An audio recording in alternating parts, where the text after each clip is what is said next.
ನವರಾತ್ರಿ ಶುರುವಾಗಿ ಇವತ್ತಿಗೆ 3ನೇ ದಿನ.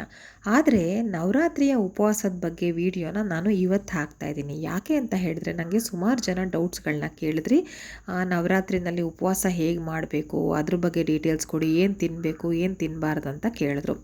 ಸೊ ಇನ್ನೂ 6 ದಿನಗಳಿದೆ. ಈ ವಿಡಿಯೋ ನನಗೆ ಗೊತ್ತಿರೋದನ್ನು ನಾನು ಹಾಕ್ತೀನಿ. ಸೊ ಈ ವಿಡಿಯೋಯಿಂದ ಯಾರಿಗಾದರೂ ಹೆಲ್ಪ್ ಆಗ್ಬೋದು ಅನ್ನೋ ಕಾರಣಕ್ಕೆ ಇವತ್ತು ಹಾಕ್ತಾ ಇದ್ದೀನಿ. ಸೊ ನವರಾತ್ರಿ ಉಪವಾಸ ಹೇಗೆ ಮಾಡಬೇಕು ಅನ್ನೋದು ನೀವು ಯಾವ ಸಮಯದಲ್ಲಿ ಪೂಜೆ ಮಾಡ್ತೀರಾ ಅನ್ನೋದ್ರ ಮೇಲೆ ಡಿಪೆಂಡ್ ಆಗುತ್ತೆ. ಹಾಗೆ ಒಬ್ಬರೊಬ್ಬರು ಒಂದೊಂದು ರೀತಿ ಉಪವಾಸನ ಮಾಡ್ತಾರೆ. ಈಗ ಕೆಲವರು ಬೆಳಗ್ಗೆ ಹೊತ್ತು ಅಂದರೆ ಬ್ರಾಹ್ಮಿ ಮುಹೂರ್ತ ಆಗಿರಬಹುದು, ಅಥವಾ ಅದಾದ್ರ ಮೇಲೆ ಒಂದು 8 ಗಂಟೆ ಒಳಗಡೆಗೆ, 8:15 ಒಳಗಡೆಗೆ, ಅಥವಾ 10 ಗಂಟೆ ಒಳಗಡೆಗೆ ಪೂಜೆನ ಮುಗಿಸೋವಂಥ ಒಂದು ಪದ್ಧತಿನ ಇಟ್ಕೊಂಡಿರ್ತಾರೆ. ಅಥವಾ ಅವರು ಅನುಕೂಲದ ಪ್ರಕಾರವಾಗಿ ಅವರು ಮಾಡ್ತಾ ಇರ್ತಾರೆ. ಯಾಕಂದರೆ ಕೆಲವ್ರ ಮನೇಲಿ ಪುಟ್ಟ ಮಕ್ಕಳಿರ್ತಾರೆ, ಕೆಲವ್ರ ಮನೇಲಿ ವಯಸ್ಸಾದವ್ರು ಇರ್ತಾರೆ, ಕೆಲವರು ಕೆಲಸಕ್ಕೆ ಹೋಗಬೇಕಾಗಿರುತ್ತೆ. ಅವರಿಗೆ ಎಷ್ಟೇ ಬೇಗ ಎದ್ದು ಮಾಡಬೇಕಂದ್ರೂ ಕೂಡ ಅವರ ಕರ್ತವ್ಯಗಳು ಒಂದಷ್ಟು ಅಂತಿರುತ್ತೆ. ಹಾಗಾಗಿ ಅವ್ರಿಗೆ ತುಂಬಾ ಬೇಗ ಮಾಡೋಕ್ಕಾಗಲ್ಲ. ಸೊ ಈಗ ನಾನು ಏನು ಹೇಳ್ತೀನಿ ಅಂದರೆ, ಬೆಳಗ್ಗೆ ಯಾರು ಪೂಜೆ ಮಾಡ್ತೀರಾ ಅವರು ಬೆಳಗ್ಗೆ ಎದ್ದು ಏನೂ ತಿನ್ನಬೇಡಿ. ಹೇಗೂ ಬ್ರಾಹ್ಮಿ ಮುಹೂರ್ತದಲ್ಲಿ ಪೂಜೆ ಮಾಡೋರಂತೂ ಖಂಡಿತ ಏನೂ ತಿನ್ನೋದಿಲ್ಲ. ಹಾಗಂತ ನೀರು ಕುಡಿಯೋದಕ್ಕೂ ದೋಷ ಇಲ್ಲ, ಹಾಗೆ ಖಂಡಿತ ಹಾಲನ್ನು ಕುಡಿಯೋದಕ್ಕೂ ಕೂಡ ಯಾವ ದೋಷನೂ ಇರೋದಿಲ್ಲ. ಯಾವಾಗಲೂ ಈ ಒಂದು ನವರಾತ್ರಿ ಅಂತಲೇ ಅಲ್ಲ, ಯಾವುದೇ ಪೂಜೆ ಪುನಸ್ಕಾರ ಆದರೂ ಕೂಡ ಹಾಲು ನೀರು ತಗೊಳ್ಳೋದು ಖಂಡಿತ ತೊಂದರೆ ಇಲ್ಲ. ಕಾಯಿಸಿರೋ ಹಾಲನ್ನೇ ಕುಡಿಬೋದು, ಏನೂ ಸಮಸ್ಯೆ ಇಲ್ಲ. ಇನ್ನೊಂದು ಏನಂತ ಹೇಳಿದ್ರೆ, ನೀವು ಸಪೋಸ್ ಸ್ವಲ್ಪ ಲೇಟಾಗಿ ಮಾಡ್ತೀರಾ ಅಂತ ಅಂದರೆ ಒಂದು 7:30 8 ಗಂಟೆಗೆ ಮಾಡ್ತೀರಾ ಅಂತ ಹೇಳಿದ್ರೆ, ಅಥವಾ 10 ಗಂಟೆ ಒಳಗಡೆ ಮುಗಿಸ್ತೀರಾ ಅಂತಂದರೆ ಏನೂ ತಿನ್ನಬೇಡಿ. ಅಂದರೆ ನಿಮಗೆ ಆಗೋದೇ ಇಲ್ಲ, ಹಸುವು ಕೆಲವ್ರಿಗೆ ತಡ್ಕೊಂಡಿರೋಕ್ಕಾಗಲ್ಲ, ಹಾಗಂತ ತೀರಾ ಹಶು ಅಂತ ಅಂದ್ಕೊಂಡು ಪೂಜೆ ಮಾಡೋದು ಖಂಡಿತ ಒಳ್ಳೆಯದಲ್ಲ. ಯಾಕಂದರೆ ನಮ್ಮೊಳಗೆ ಒಬ್ಬ ಪರಮಾತ್ಮ ಇರ್ತಾನೆ, ಅವನ್ನೂ ಕೂಡ ನಾವು ಅಯ್ಯೋ ಅನಿಸ್ಕೊಂಡು ಆ ಥರ ಇಟ್ಕೊಂಡು ಪೂಜೆ ಮಾಡೋದು ಕೂಡ ನಮಗೆ ಶುಭ ಅಲ್ಲ. ಹಾಗಾಗಿ ನೀವು ಆ ಸಮಯದಲ್ಲಿ ಹಾಲು ತೊಗೋಬೋದು, ಹಣ್ಣು ತೊಗೋಬೋದು, ಏನೂ ಸಮಸ್ಯೆ ಇಲ್ಲ. ಅದೆಲ್ಲ ತಗೊಂಡು ಆ ನಂತರ ನೀವು ಪೂಜೆ ಮಾಡೋದಕ್ಕೆ ತೊಂದರೆ ಇಲ್ಲ. ಅದನ್ನೆಲ್ಲ ಮುಂಚೆನೇ ತಗೊಂಡು ಆ ನಂತರ ಸ್ನಾನ ಮಾಡಿ ನೀವು ಪೂಜೆ ಮಾಡೋದ್ರಲ್ಲಿ ಖಂಡಿತ ಯಾವ ದೋಷನೂ ಇರೋದಿಲ್ಲ. ಇದು ಬೆಳಗ್ಗೆ ಪೂಜೆ ಆಯಿತು. ಇನ್ನು ಕೆಲವರು ರಾತ್ರಿ ಆಚರಣೆ ಇಟ್ಕೊಂಡಿರ್ತಾರೆ. ಆ್ಯಕ್ಚುಲಿ ಹೇಳಬೇಕಂದ್ರೆ ಸಾಂಪ್ರದಾಯಿಕವಾಗಿ ನವರಾತ್ರಿ ಆಚರಣೆ ಅಂತ ಹೇಳಿದ್ರೆ ನಮ್ಮ ಮಲೆನಾಡ ಕಡೆಗಳಲ್ಲಿ ರಾತ್ರಿಯೇ ಇರುತ್ತೆ. ನವರಾತ್ರಿ ಅಂದರೆ ರಾತ್ರಿ ಆಚರಣೆನೇ ಇರುತ್ತೆ. ಹಾಗಾಗಿ ನೀವು ರಾತ್ರಿ ಆಚರಣೆ ಮಾಡೋದ್ರಿಂದ ಇಡೀ ದಿನ ನೀವು ಉಪವಾಸ ಇರೋದಕ್ಕೆ ಖಂಡಿತ ಆಗಲ್ಲ. ಯಾಕಂದರೆ ಇದು ಒಂದೇ ದಿನದ್ದು ಮಾತಲ್ಲ, ಕಂಟಿನ್ಯೂಸ್ ಆಗಿ 9 ದಿನದ ಆಚರಣೆ ಇರೋದ್ರಿಂದ ನೀವು ರಾತ್ರಿ ಆಚರಣೆ ಇರೋದ್ರಿಂದ ಹಗಲೊತ್ತೆಲ್ಲ ಉಪವಾಸ ಇರೋದಕ್ಕಾಗಲ್ಲ ಅಲ್ವಾ. ಒಂದು ದಿನ ಅಂದರೆ ಹೇಗೋ ಮ್ಯಾನೇಜ್ ಮಾಡ್ಬೋದು, ಆಮೇಲೆ ಆಗಲ್ಲ. ಸೊ ಅದಕ್ಕೆ ಏನು ಮಾಡಬಹುದು ಅಥವಾ ನಮ್ಮ ಕಡೆಗಳಲ್ಲಿ ಹೇಗೆ ಮಾಡ್ತೀವಿ ಅಂದರೆ, ಬೆಳಗ್ಗೆ ಮತ್ತು ಮಧ್ಯಾಹ್ನ ಫಲಾಹಾರನ ಸೇವಿಸ್ತೀವಿ, ಅಂದರೆ ತಿಂಡಿಗಳನ್ನ ಸೇವಿಸ್ತೀವಿ. ಅಂದರೆ ಉಪ್ಪಿಟ್ಟು ಅಥವಾ ಅವಲಕ್ಕಿ, ಗೋಧಿಯಿಂದ ಮಾಡಿರುವಂತಹ ದೋಸೆ ಅಥವಾ ಚಪಾತಿ, ಈ ಥರದ ಪದಾರ್ಥಗಳನ್ನ ಸೇವಿಸೋದಕ್ಕೆ ತೊಂದರೆ ಇಲ್ಲ. ಮುಸ್ರೆ ಐಟಮ್ಸು ಅಂದರೆ ಅನ್ನದಿಂದ ಮಾಡಿರೋವಂಥ ಐಟಮ್ಸು, ಅನ್ನ ಅದ್ಯಾವುದನ್ನು ಕೂಡ ಸೇವಿಸಲ್ಲ. ಅಥವಾ ದೋಸೆ, ಇಡ್ಲಿ, ಒಟ್ಟಿನಲ್ಲಿ ಅಕ್ಕಿನ ಉಪಯೋಗ ಮಾಡಿರೋವಂಥ ಪದಾರ್ಥಗಳನ್ನ ಯಾವುದು ಕೂಡ ಸೇವಿಸೋದಿಲ್ಲ. ಅಂದರೆ ಅದು ಏನಕ್ಕೆ ಹೇಳ್ತಾರೆ ಅಂದರೆ, ಅದು ನಮಗೆ ಸ್ವಲ್ಪ ಏನಂತಾರೆ, ಒಂದು ಸ್ವಲ್ಪ ಏನೇ ತಿಂದರೂ ಕೂಡ ಅನ್ನ ತಿಂದಂಗೆ ಆಗಲ್ಲ ಅಂತಾರೆ ಅಲ್ವಾ. ಅಂದರೆ ಹೊಟ್ಟೆ ತುಂಬಿದಂಗೆ ನಮಗೆ ಫೀಲ್ ಇರುತ್ತೆ ಅನ್ನ ತಿಂದರೆ.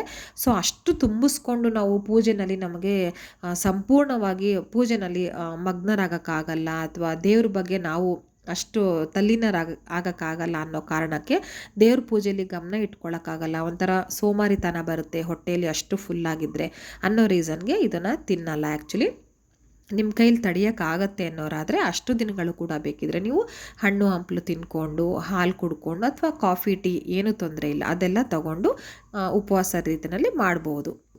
ಕೊನೆಯಲ್ಲಿ ರಾತ್ರಿ ಅಂದರೆ ಪ್ರತಿದಿನ ರಾತ್ರಿ ದೇವರ ಆರಾಧನೆ ಎಲ್ಲ ಮುಗಿದ ನಂತರ ನೀವು ಊಟ ಮಾಡೋದಕ್ಕೆ ಏನೂ ತೊಂದರೆ ಇಲ್ಲ.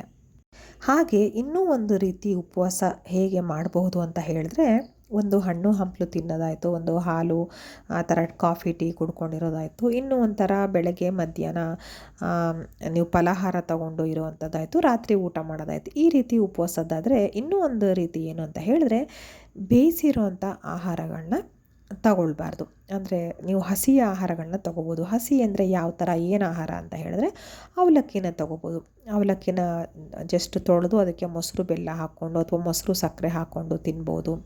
ಈ ಥರದ್ದು ಯಾವುದಾದ್ರು ಒಂದು ನೀವು ಐಟಮ್ನ ಮಾಡಿಕೊಂಡು ಹಾಗೆ ತಿನ್ಬೋದು. ಅಂದರೆ ಈಗ ವಿತೌಟ್ ಫೈರ್ ಮಾಡಿರ್ತೀವಲ್ವ, ಬೆಂಕಿ ಹಚ್ಚಿದಂಗೆ, ಒಲೆ ಹಚ್ಚಿದಂಗೆ ಅಡುಗೆ ರೆಡಿ ಮಾಡ್ಕೊಳ್ತೀವಲ್ವ, ಆ ಥರ ಎಲ್ಲ ಮಾಡಿಕೊಂಡು ತಿನ್ಬೋದು. ಅದು ಕೂಡ ಏನೂ ತೊಂದರೆ ಇಲ್ಲ. ಹಾಗೆ ಇನ್ನೊಂದು ರೀತಿ ಅಂತ ಹೇಳಿದ್ರೆ ನವರಾತ್ರಿ ಪೂರ್ತಿ ಶುರುವಾದಾಗಿಂದ ಮುಗಿಯೋ ತನಕ ಕೂಡ ಈರುಳ್ಳಿ, ಬೆಳ್ಳುಳ್ಳಿ ಅಥವಾ ಅಣಬೆ ಅಂದರೆ ಮಶ್ರೂಮ್ಸು ಅದು ಯಾವುದು ಕೂಡ ಉಪಯೋಗಿಸ್ದೇನೆ ಬೇರೆ ನಾರ್ಮಲ್ ಊಟ ಏನು ಮಾಡ್ತೀವಿ ಅದನ್ನು ಕೂಡ ಮಾಡಿಕೊಂಡು ನಾವು ನವರಾತ್ರಿ ಆಚರಣೆನ ಮಾಡ್ಬೋದು. ಅದಕ್ಕೂ ಕೂಡ ಏನೂ ತೊಂದರೆ ಇಲ್ಲ. ಮೇಯ್ನಾಗಿ ಬೆಳ್ಳುಳ್ಳಿ, ಈರುಳ್ಳಿನ ಉಪಯೋಗಿಸ್ಬಾರ್ದು. ಯಾಕೆ ಅಂತ ಹೇಳ್ತಾರೆ ಅಂದರೆ ಇದು ವೈಜ್ಞಾನಿಕವಾಗಿ ಕೂಡ ನಮ್ಮ ಜ್ಞಾನ ಸ್ವಲ್ಪ ಕಮ್ಮಿ ಮಾಡುತ್ತೆ ಅಂತ ಹೇಳ್ತಾರೆ. ಒಂದು ಕಾನ್ಸಂಟ್ರೇಷನ್ ಪವರ್ ಏನಿರುತ್ತೆ ಅದನ್ನು ಕಮ್ಮಿ ಮಾಡುತ್ತೆ ಅಂತ ಹೇಳ್ತಾರೆ.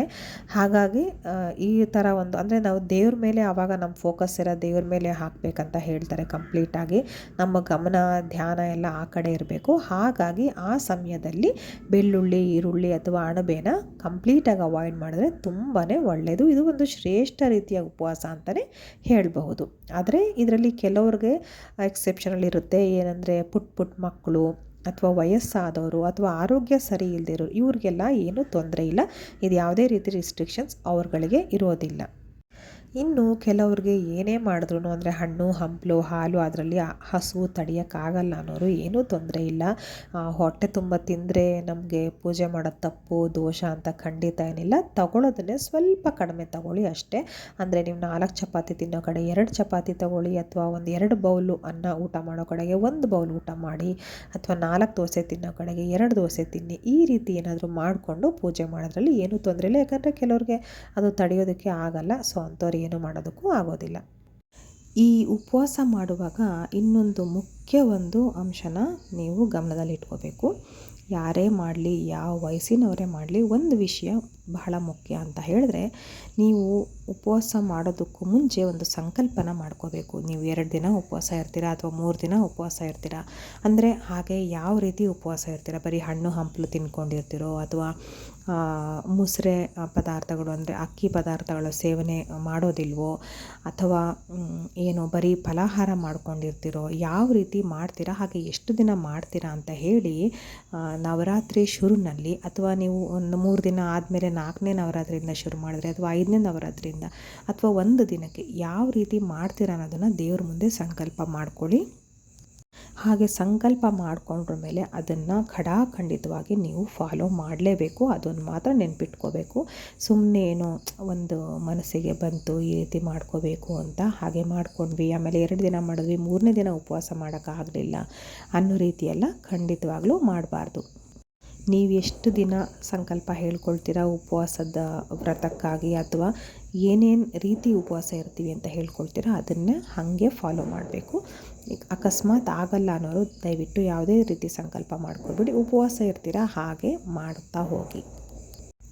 ಆಮೇಲೆ ಇನ್ನೂ ಒಂದು ಮುಖ್ಯವಾದ ವಿಷಯ ಅಂತ ಹೇಳಿದ್ರೆ, ಕೆಲವರು ಹಣ್ಣು ಹಂಪಲು ತಿನ್ಕೊಂಡಿರ್ತೀವಿ ಅಂತ ಪದೇ ಪದೇ ಎಷ್ಟು ಸಲ ಬೇಕಾದರೂ ಹಣ್ಣು ಹಸಿವಾದಾಗೆಲ್ಲ ಹಣ್ಣು ಆ ಥರ ಪದೇ ಪದೇ ತಿನ್ಕೊಂಡು ಇರ್ತಾರೆ.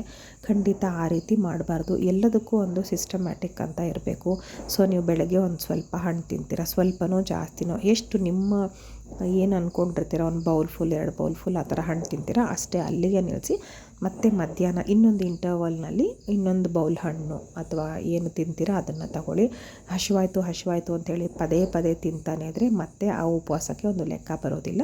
ಆ ಥರ ತಡೆಯೋಕ್ಕೆ ಆಗಲ್ಲ ಅನ್ನೋರು ಖಂಡಿತ ಉಪವಾಸನ ಮಾಡಬೇಡಿ. ಭಕ್ತಿಯಿಂದ ದೇವರನ್ನ ಪ್ರಾರ್ಥನೆ ಮಾಡ್ಕೊಳ್ಳಿ. ಉಪವಾಸ ಮಾಡಿದ್ರೆ ಮಾತ್ರ ದೇವರು ಒಲಿತಾನೆ, ಇಲ್ಲ ಅಂದರೆ ದೇವ್ರ ಪೂಜೆ ಶ್ರೇಷ್ಠ ಅಲ್ಲ ಅಂತ ಖಂಡಿತ ಮನಸ್ಸಲ್ಲಿ ಇಟ್ಕೋಬೇಡಿ.